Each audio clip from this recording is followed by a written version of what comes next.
Imagine living in Rocky Mountain National Park and having the entire Coyote Valley to yourself. We're going to learn the story of a German immigrant who in 1879 did just that.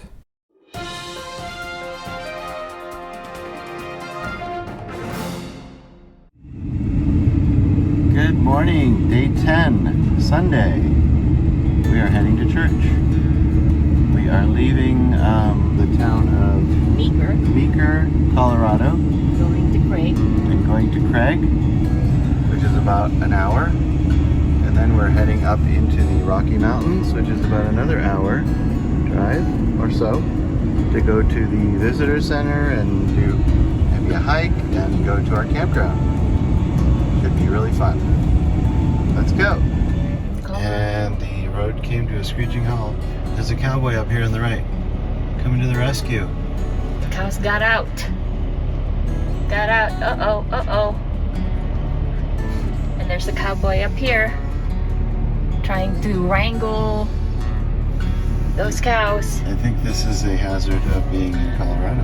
This is like a normal thing. Rocky Mountain National Park is located about 50 miles southwest of Fort Collins, Colorado. So we're in line to enter Rocky Mountain National Park. We just came from the Coyote Visitor Center, and we had a little bit of lunch in the van and got kind of the lowdown of what's going on. And we're gonna go up and see if we can do kind of a short hike here before we head up to our campground at Timber Creek. So we're in line to go inside the Rocky Mountain National Park. Must be a busy place because there are two lanes. Coyote Creek, Coyote Valley Trail. We just had a harrowing time parking the Winnebago. Parking lot is really, really small, and I think I almost crashed into a couple of cars again. Almost. I didn't. And I think everybody around me was like holding their breath while I was maneuvering the car back and forth. But I got it in there. That's what matters. So we're on this very long trail, 2,500 meters. Yep.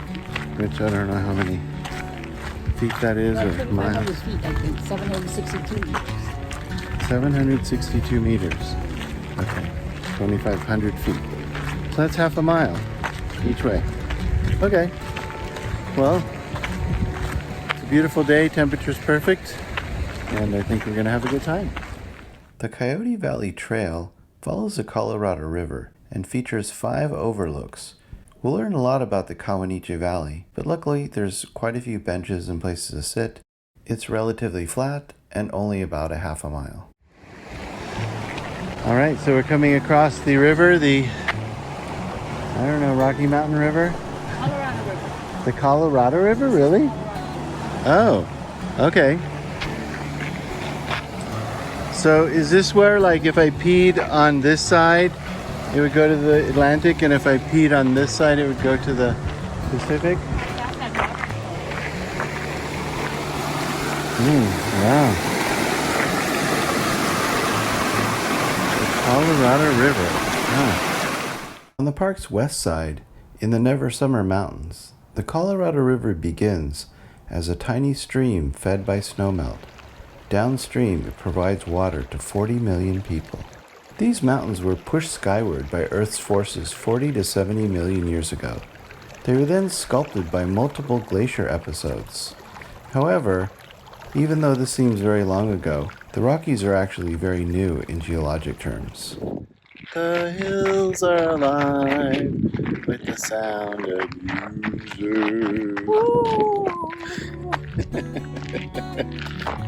Doesn't this look like that? Alpine, I don't know what you call it, environment? And then look over here. Mountain. Snow. And then look over here. River. Water. Snow melt. Water. Extreme zoom. Looks like a dog. Is that a wolf? That looks like a wolf or a coyote. No, fox. It's a fox. I don't know where squirrel is. Moose and squirrel. Wow. The fox.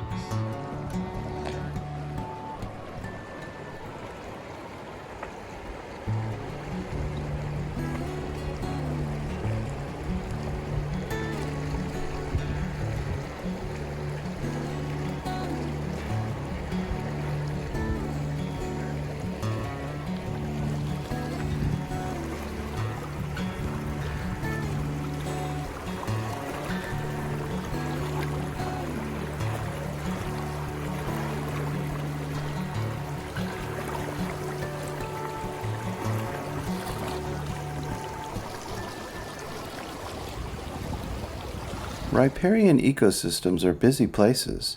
Some animals like beaver, muskrats, and moose live here all year round, while deer and elk visit only briefly to drink.